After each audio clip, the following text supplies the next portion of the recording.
Hi, my name is Vinah S. My parents came from two different parts of the Philippines. My mother is Priscilla Salamera, and she's from Tarlac. And my father is Pedro Salamera, and he's from Baler and Casiguran, Aurora, Quezon. I am a teacher at an elementary school. So what led me into becoming a teacher is my journey as a mother. So as a new mother, when I came here, I was young, I was from the Philippines, so I didn't have the confidence to be a Canadian mom. So I didn't know how because I was from the Philippines. And so I decided to go back to university and take education. I've been teaching since 2008. On top of that, like we all know that Filipinos send money in the Philippines. I was helping my parents at the same time. So looking back, I was thinking like, how did I do that? And even my friends would say, how did you do it? I don't know why, but I just did it.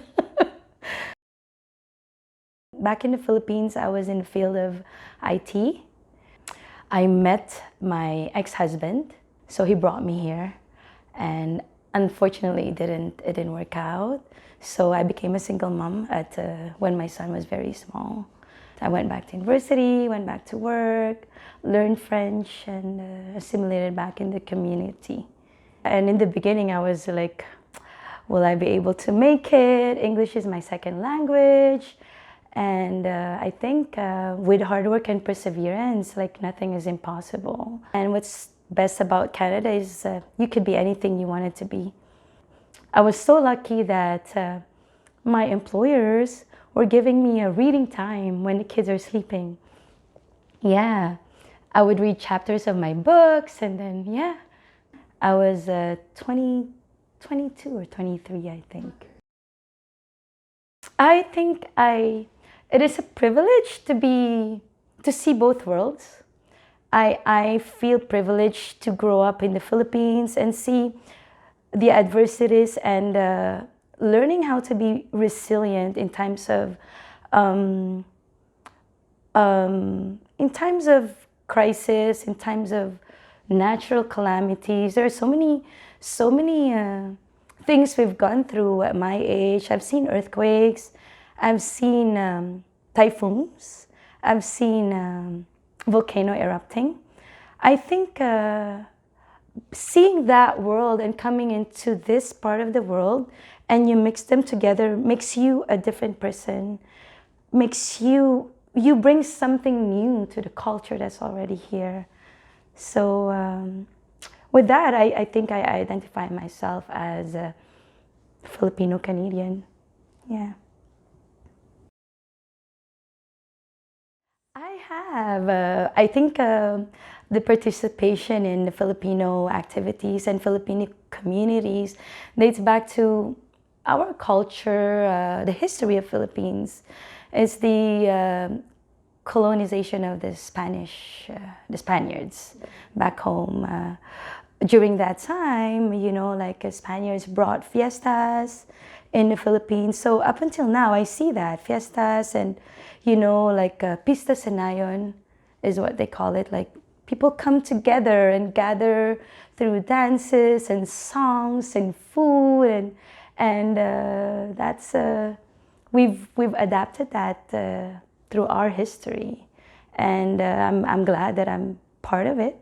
I've taken part of Zumba events and even like Catholic community events, the SFC, Singles for Christ, and Light of Jesus community and all that stuff. So it's what brings us together and makes us feel family, I find.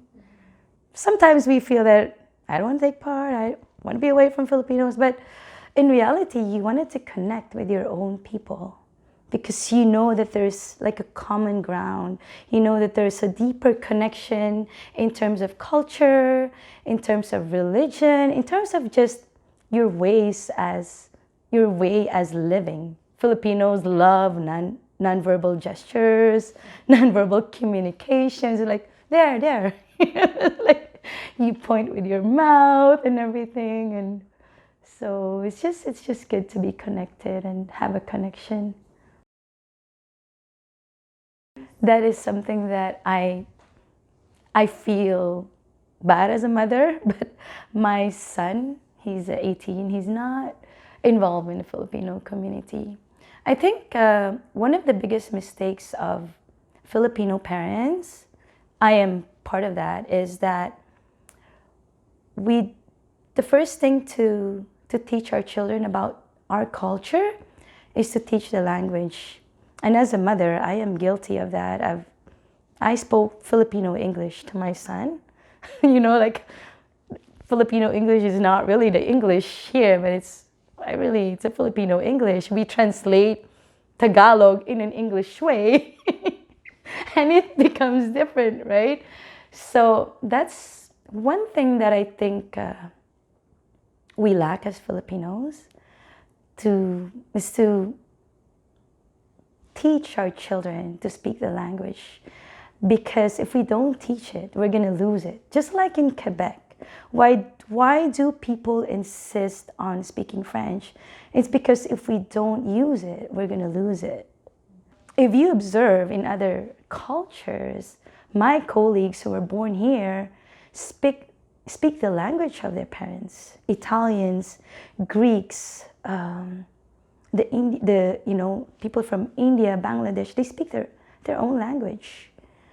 And we as Filipinos, I don't see a lot of that. And that's something that I think we should work on improving.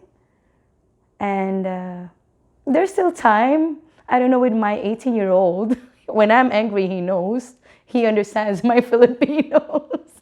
So, yeah, hopefully the trend will change. Yeah. What makes me proud of being a Filipino is, again, I would go back to the beginning of our conversation, is seeing both worlds. If you've seen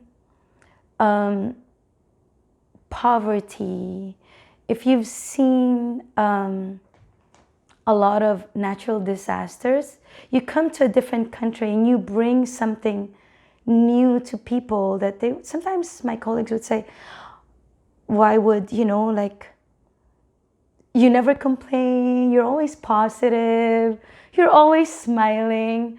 I think it's because being born in the Philippines and coming here makes me who I am. And that, I think I'm proud of that.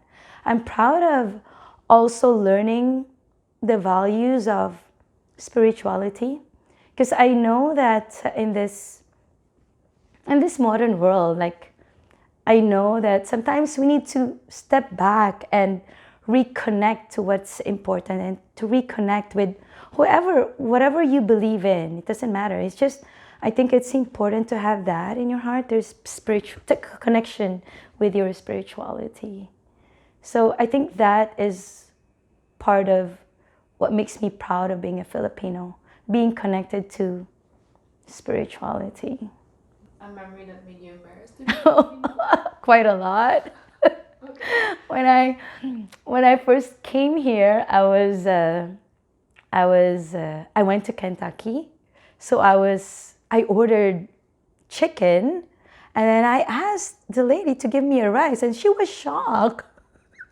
But as shocked as she was, I was also shocked.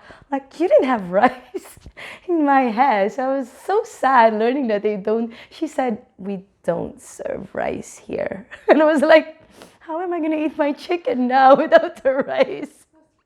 Yeah. So yeah, that was one of the most embarrassing ones. So another one is in the bus, in the public transport. In the Philippines, I could just stop anywhere I want. Like, we use the word para, and the driver would just stop anywhere. And here, I was like pulling the yellow wire in the bus. I kept pulling it. I kept pulling and pulling as if I was almost gonna break because I wanted to stop. And then I went closer to the driver, and then he said, "Laba," like there, like you have to wait. I didn't realize there's a bus stop. So Yeah, that was yeah. Something that we don't really talk about in Filipino families, I think, is the mental illness. I think a lot of us try to shy away from that topic. Sometimes when we know that someone is not feeling okay from the family, we say, it's going to be fine, pray, go to church, or you'll be fine. But a lot of us don't realize that education is power in terms of mental illness. We don't feel comfortable not feeling okay. Like I think we have to understand that not being okay is okay. So all we need to do is just reach out and find the right people. Like if you're having pain, there is massage therapist. Right? If children having issues with the language, there's speech therapist. It's the same thing with our mental health. If you're not feeling well, there's therapists, and it's okay. And also, it's also important to be self-aware, having self-awareness, that being aware of what you're feeling inside and talking about it and recognizing it. I think that's one thing that our Filipino community, or maybe in other cultures too, are not very open in talking about. The mindfulness, it's a practice, it's breathing, those simple techniques that it's so subtle. It means nothing, but it looks nothing, but it means a lot. When you feel that it's a little too much, you step back and see things in a different perspective. Also, accepting yourself, knowing your strengths and your weaknesses, that makes you become better at managing emotions. Being forgiving to ourselves sometimes. Sometimes the hardest critic is ourselves. We are so hard on ourselves. So we don't feel good after. We compare ourselves. But when you know your strengths and you know your capabilities and also you know your weaknesses, you're okay with not being who they are. You're just okay with being you.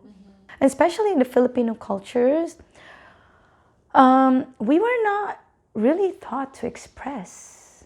We were not, as a young girl growing up, we were not allowed to say, no, mom, this is how I feel. We were never taught like that. We were just taught to just, yes, okay, you're the elders, we understand, you're right. But we were never taught to express. It's one thing that a lot of us as Filipinos are working on, to be more assertive, I think. And not being aggressive in a way, saying what you feel in the right context, at the right time, and in the right way, without hurting anybody. Yeah, it's a process. It's a skill that we need to work on as Filipinos. It's a skill of us, like being assertive, and not closing it up and opening it up instead of keeping it in, right? In the Philippines, I looked up to someone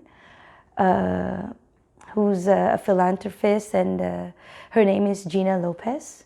She's an environmentalist, a meditator, and she started a program, Bantay Bata, which helps children that are abused in the Philippines. So that's one thing I look up to, someone who makes changes in our country, and also someone who would stand up and say enough with the environment. Because sometimes we don't really,